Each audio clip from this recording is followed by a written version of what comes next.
Legislative IQ.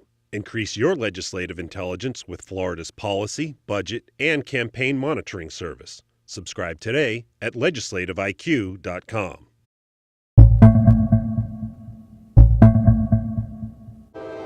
The report calls for the Department of Transportation to encourage the use of rail to move fuel after a storm. It also calls for putting GPS trackers on fuel trucks so emergency managers will know when fuel arrives. This is just a starting point. To better move traffic in and out of the state, the report also calls for extending the Suncoast Parkway, which now runs from Tampa to Crystal River, all the way to the state line. And policymakers are still waiting for a report from the Department of Transportation on whether or not the state ought to actually store more fuel.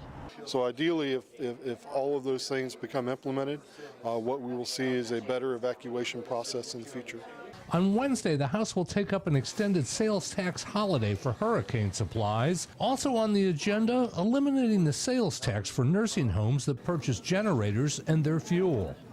My mother died in Irma.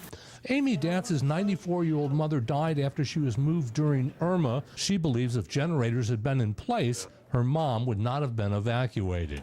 They moved her into a crowded shelter, and because of the crowding in the shelter, she got the flu, which turned into pneumonia, which ultimately caused her death. And you think she would have lived if she'd stayed in the nursing home? Absolutely, I think she would have lived because she wouldn't have been exposed to the flu. One recommendation, if passed into law, would instruct the Public Service Commission to study whether it would be cost-feasible to bury electric lines to avoid lengthy outages.